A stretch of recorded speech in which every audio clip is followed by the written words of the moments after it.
Pittsburgh Slim is a talented rapper who went viral in 2007 for his hit song Girls Kiss Girls. He was working as a waiter in Los Angeles when he came up with the lyrics before turning to mega record producer Ski Beats to help with the production of the song. The music video for the song was inspired by a scene from the 1999 hit teen comedy American Pie, and it wasn't long before the music video for Girls Kiss Girls became a hit sensation on video sharing platforms like YouTube, and the song started getting major radio play. Eventually, the song became so big that Pittsburgh Slim began getting numerous offers from record labels to officially release the song as a single.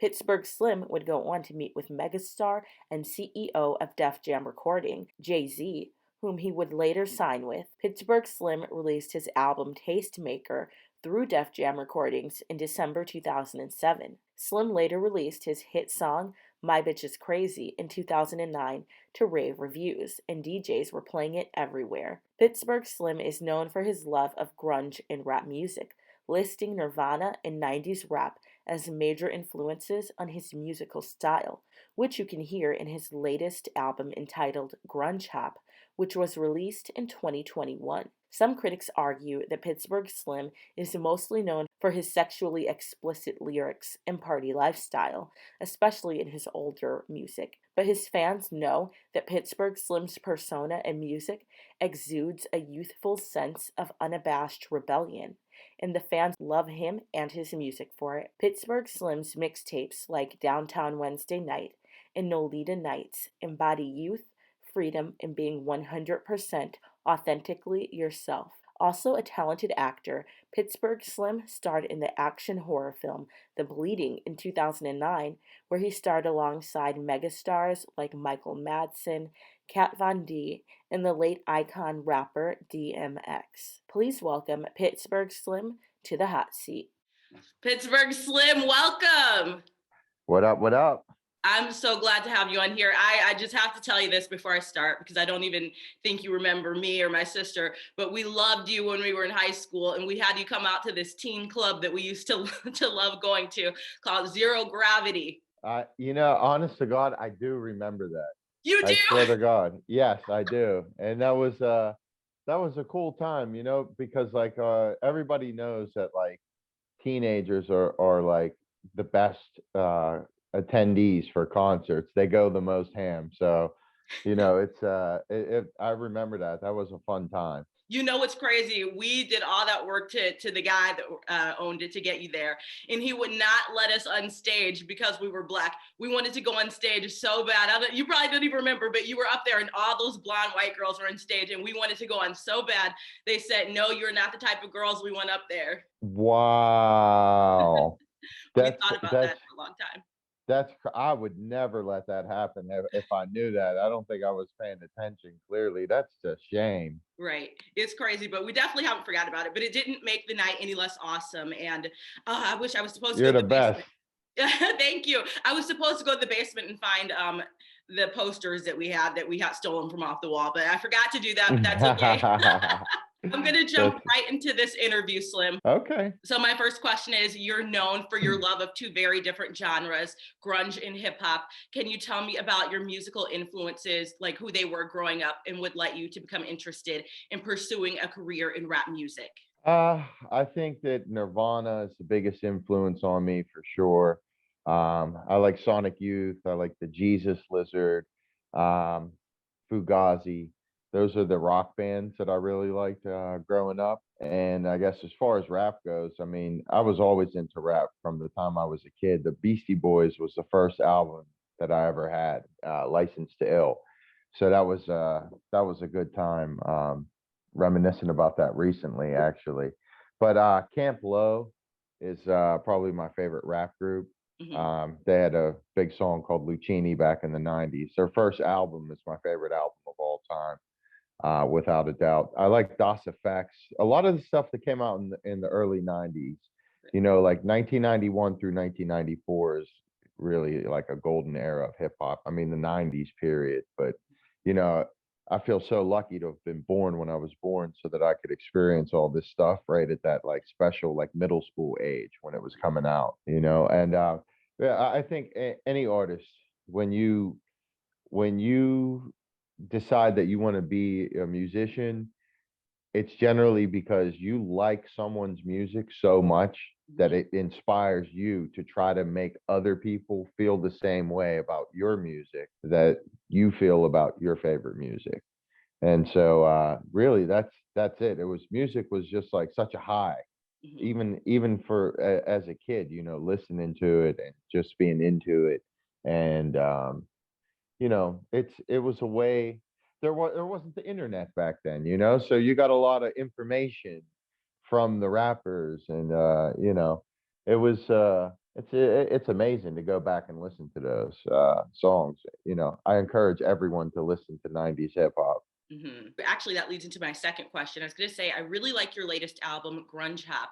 Do you ever stop and smell the roses is a favorite of mine. Wow, thank you, thank Oh, you. you're welcome. I think that the album actually mixes the genres of grunge and hip hop together very well, and I think there is a really real feel of nostalgia to it when I listen to it. So, was it difficult for you to blend those two contrasting sounds? I played the guitar since 1995, and basically, I never thought to incorporate that into rap music because I think deep down I just didn't feel like I had enough ability on the guitar to be able to do that, and access to equipment and everything like that has led me to, build a roadblock for myself. But recently in 2019, I just decided, hey, I'm going to start producing and getting into it through GarageBand and being able to figure things out and like get back into playing the guitar because I took a few years off, and like obviously I'm a lot better now than I was when I was a teenager.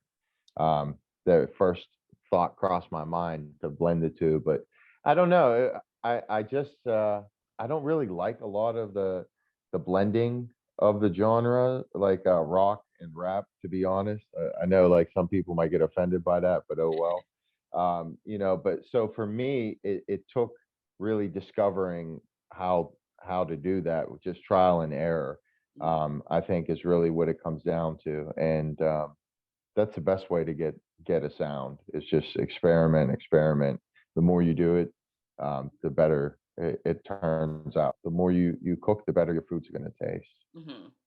Yeah, that's a good comparison. You're from Pittsburgh, Pennsylvania, which I know you're Yeah. very proud of. You even go by the name Pittsburgh Slim.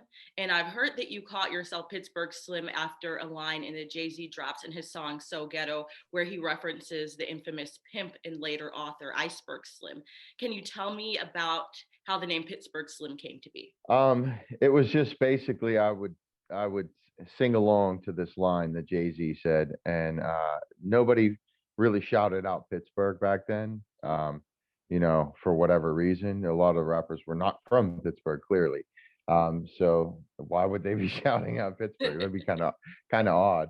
Yeah. But anyway, they I decided to um, just say Pittsburgh Slim during that part, and it kind of stuck. And believe it or not, I made it my screen name on AOL Instant Messenger. And so when it came time to get my music out as a solo artist, because I had always been in a group, but there was an in between time where I went by my real name, which is difficult to pronounce, especially based on the way that it's spelled. And so I heard it butchered on the radio once.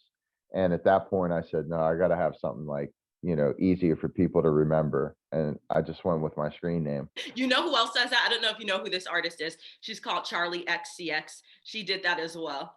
Oh, wow. I didn't know that. I always wondered why it was like that. Okay. Yeah, I know, right? It sounds like a screen name. Rap music is dominated by Black artists, and at Yep. first glance, people can probably not determine your ethnic background. I do. I've heard. You can correct me if I'm wrong. That you're Mexican and Algerian. Yeah, I'm a quarter English, a quarter Mexican, and half Algerian. Yep. Okay. While pursuing rap music, did you ever find yourself being challenged by people who felt that you didn't belong in that space?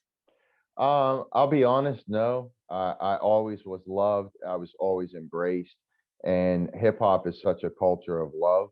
Mhm. And everybody coming together. It doesn't matter if you're like rich kids from the suburbs or you're poor kids from the inner city, or it just flat out doesn't matter. You're from the country. You know what I mean? That's the thing that's always been amazing about it, and that's another reason why I've done this for my whole life. It's just the music communities are great. Most of them, I should say. I'm glad to hear that because that's the answer I was hoping you were going to say. Yeah, I know that we've embraced a lot of different artists, and I like so many different genres of music like you. So I think that's awesome. yeah. I mean, it's music is one place where it has to be an open community of love, period, and all inclusive. Hmm. Music saves lives, Hmm. period. Yeah. Music saves lives, and so that's how I look at it, and that's when I have children, I'll be teaching them that from Yeah. a very, very young age. Upon moving to Los Angeles in the mid 2000s, I heard, I don't know if this is correct, correct me if I'm wrong, I heard that you were waiting tables. Yeah, yeah, oh yeah, You were okay. You were waiting tables yeah. before your hit song "Girls Kiss Girls" and the companion music video to it really took off and became a sensation on social media platforms like YouTube. I heard that shortly after that song blew up, that you started getting a lot of interest from record labels before deciding to sign with Jay-Z's label Def Jam Recording. Can you tell me about what it was like going viral with that song and about receiving numerous offers from record labels before deciding to sign with Jay-Z? That was a really interesting time. It was an exciting time. It's kind of like being a college player that's getting ready to get drafted into the NBA or the NFL. So it just kind of kept going up and up and up on um, like DJ charts, and then also on the radio, like big stations like Power 106 in LA, Wild 94 in San Francisco, and then another I think it was Power 96 down in Miami. So they were playing the record. So anytime you get like an independent artist that was getting mainstream play Mhm. back then, it like would catch people's radar like for sure. So basically, it just kept climbing and climbing and climbing, and it went from like 11 singles deal offers to I had about like multiple album deals on Wow. the table, and so it was, I'm not going to say it was unprecedented, but it was certainly a big deal at the time, Right. and things they work out, they don't, it is what it is. And in hindsight, I look back and I'm, wow, I should have did this, I should have did that, but it was fun while it lasted for Right. that era of my career. You know what I mean? Yeah. Jay left. What are you going to do? Right. You know, that's the way it goes. There's a lot of politics in the industry. Yeah, I've heard that. Actually, I just want to let you know. I remember when we first heard that song, it was after school. And we were doing something for drama club. And we were listening to the radio, and your song comes on, Girls Kiss Girls. No one had ever heard it. And everyone went crazy when it came on. They loved it. Oh wow, that's funny. Yeah, it was. You know what? It was on TRL once, and then it got like backlash because they said it was embracing homosexuality. Oh my So God. like people called and like religious people Um, complained about it and everything like that. So that kind of like deaded that record. Like that was, it was going up, up, up, up, and then the next step would have been MTV being in TRL and everything, and like it just got to that point where it kind of hit a wall there, unfortunately. And then ironically, Katy Perry comes out with a yes. song. See, like, I feel like I have had a double standard against me more so. You were saying like, does anybody ever like, try to play me because, uh, of my ethnicity or whatever? And I didn't experience that, but I definitely did feel like there was a double standard a lot of times with, stuff that happened to me, and then it's okay for other people. And Right.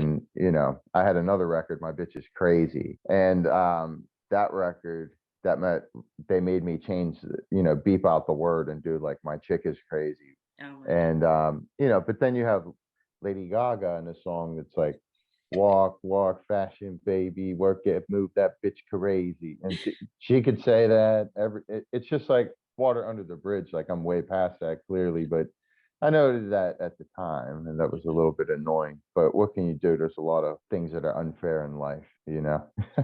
Right. That's so true though what you said. I remember hearing a mashup actually of your song Girls Kiss Girls and I Kissed a Girl by Katy Perry, and we thought that was so interesting. Yeah, her song was super fresh. Like I'm not gonna lie, you know, it was a great song. I enjoyed it when it came out, but there were some double standards. It happens. What are you gonna do? You got to pick your battles in life. You know what I'm saying? Right. It's just Right. Your first album, Tastemaker, had a lot of amazing club tracks that got everyone on the dance floor. What was it like making that specific album? um, it was fun because I was doing the Downtown Wednesday night mixtape as well, and basically just doing a lot of records, and they were all getting great feedback from the labels. It really was a cool time, and getting to work with Ski Beats and getting to work with Camp Low. I mean, that was like arguably the coolest stage of my career. For me, those guys are like, I don't know, I look at them like they're LeBron James or Right. something. You know what I'm saying? Like they're that important to me because of how important music is to me. And that's like my favorite album and favorite group. So that was the most fun I think I've ever had in my career, Oh being wow. in North Carolina at Ski's house, because he had a whole floor of his house dedicated to his studio. Mhm. So we knew that Girls Kiss Girls was a hit when his 2-year-old son was dancing around to it nonstop. We said, that's a good omen. That's a good omen. Right. In 2009, you starred as Crash in the action horror film The Bleeding, in which you actually starred alongside Michael Madsen, Kat Von D, and the late DMX. What was it like working in a film with such a renowned co-stars, and what do you remember most about the iconic DMX? I'll be honest, I never had the pleasure of meeting DMX because we filmed at like different times. Okay. I heard a story about him, and it's like a comical story. It's like a totally DMX story. We're all flawed, and what have you. And it was just a couple things in there that made me laugh. I don't remember the specifics of the story, but like I think there should be a book where everybody puts together their stories of DMX. It's Yeah. it's like one of a kind. Like Old Dirty Bastard was like that too, where they're just like unique, like characters that just like they make you laugh, like Right. But I think they had to get money for him like a couple times.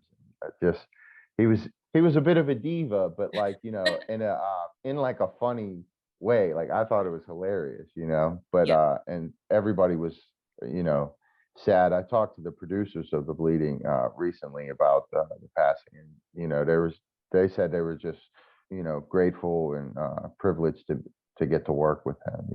So everybody was real bummed out about that. I'm sure it's on video on demand now Yeah. or something like that. But it's cool. I was in there with Michael Madsen from Reservoir Dogs. He was great to work with, and he would like again.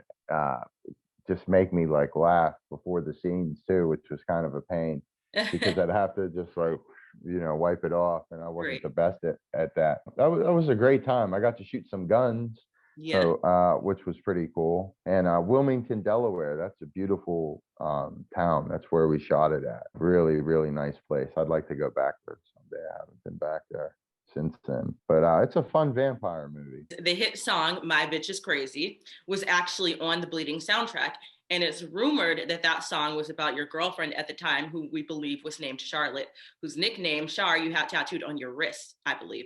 Is there any truth to the song being about her?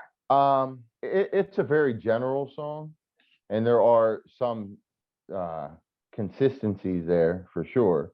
But like I wouldn't say it's 100% about her. It's that was a fun song to make as well. I had that idea kicking around in my head, and that did it did pretty good on like DJ City and stuff. DJs were playing it.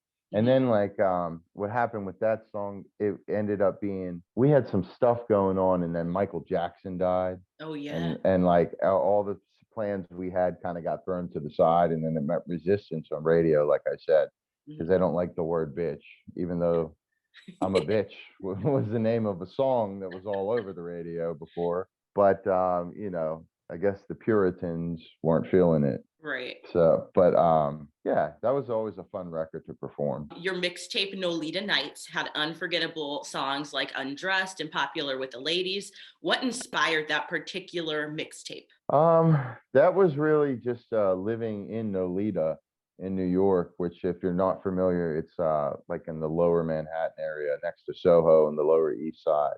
And it was really fun. It's a small area.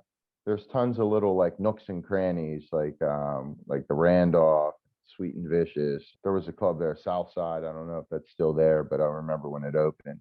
It was a good time. So it was just about kind of like the summer, because I lived there for a couple years, but I wrote it over the course of like late spring and summer, and got to work with a bunch of different producers like Cisco, Adler, Mhm. Swayze's on there. Yeah, I love them. Ski Beats again was on there. Just working with the Dirt Nasty, Mhm. who's one of my heroes for sure. He's on there.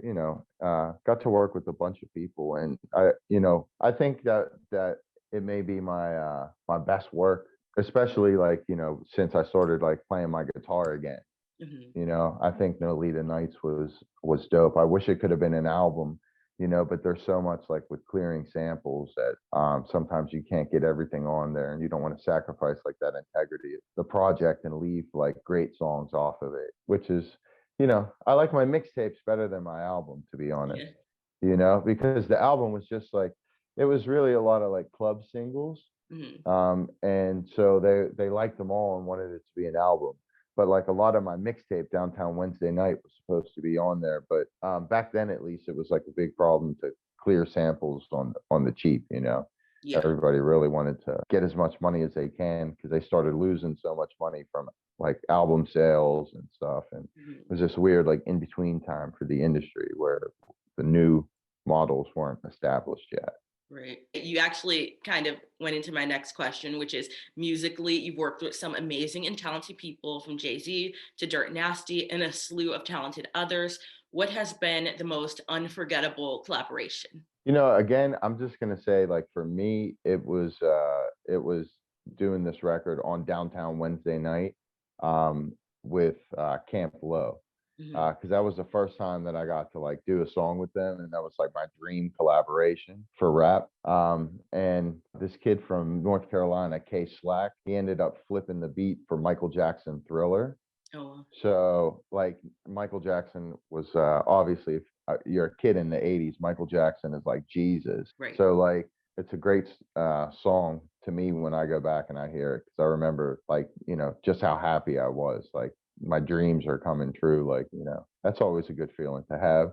Yeah, oh my gosh. you know, I'd say I forget the name of the record. I think it's Bunnies All Day. And all the mixtapes are available on Dat Piff. Is there anything else that you would like to share? No, just give grunge hop a chance, you know what I'm saying? It's people call it new grunge or grunge hop too, but there's definitely a lot of bands and artists that are influenced by that era in music. It's Yeah. just like pure artistry and integrity in the music, I think, but there's also like the reality of it too, and there's it's not very materialistic, the vibe of it. You know what I'm saying? And I think sometimes music can get too materialistic, like, and certainly we live in a time now where there's an emphasis and a focus placed on material items. And to me, it should be, about the artistry, really, and making good music. And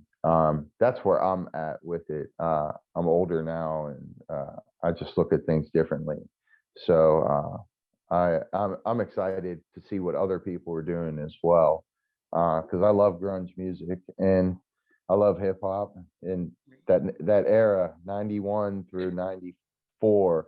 I mean, that was just like the best, and that's something that changes you for your whole life. Now, for me, it's like I feel like I have complete freedom to do what I want and try to create something new or be a part of something new. Music's going to keep evolving, and I think definitely what I'm doing is going to have a role, not a role in it, I should say, but it's going to play some sort of a part in progressing things. That's my goal, at least. Well, that's really interesting. And before I let you go, I do want to let you know I am also a young adult author of like young adult fiction. You know what that is? Hmm. So, anyways, I wrote this Okay. book and it was based, it's a fictional book, but it's based off of my experiences growing up in a predominantly white racist town. And there is a Yep. scene in the book where, because I tell you, me and my sister, we never forgot that night at the club. Because we actually skipped prom to go there. We're like, this is the lamest prom ever because it was. Oh Nobody my asked us if God. we were black. So we're like, let's go see Pittsburgh Slim instead. He's awesome. And everything that happened that Nice. night, I never forgot. So I write it into the book, but I changed your name to Detroit Deacon. Okay, better than Philadelphia Slim, which I've been called many times before. Sorry about that. Like that, literally, it's the first I heard about it. Clearly, I don't know. I feel terrible about that now. Like I should have grabbed you guys or pulled you up or something. But chances are, A, I was drunk, and B, I was focus on remembering the lyrics because there's nothing worse than forgetting your lyrics, and sometimes the whole show can be like a blur, you know. Yeah, I remember that night. Uh, Actually, we were past curfew. Everything, a lot of things were happening that night. We stayed out past curfew. I think we went in line to meet you again because we were like, we got to go talk to him again. I think we went in line again, and then I think that one of our friends actually ended up embarrassing us because her boyfriend ended up getting in a fight with this guy at the club, and I think you had looked over like, what the hell is going on here? We were like, this is so immature. oh wow. The funny thing that's the same way that I was like, with my favorite groups and favorite artists and stuff, like trying to get to meet them is like, when you're a teenager and everything, I mean that means the world. So like, Mhm. in a lot of ways, though, I go back to the teenager in me where, like, I have the same passion um, that I had then for the music that I'm doing now. And Mhm. I just hope that I can make somebody like feel a certain way with my music. Yeah. That's the thing, that being a teenager and the music you like when you're a teenager sticks with you for like your entire life. Yes. You know what I'm saying? So it's like it's awesome that you could share that story and I Yeah. could hear that. That's rad. Yes, I'm glad I got to share it with you too. I wish she's working right now from home, so she couldn't come in, pop in, and say hello. But she says Yeah. hello. Bree says hello. Nice. Tell her I say hello. Well, thank you so much again, Slim, for doing this interview. I know you didn't have Of to, and course. so I just want to thank you very, very much. Fantastic. I appreciate you thinking of me. Absolutely. Thank you so much, Slim. And you have a great day. You got it. Take care, dear. Bye bye.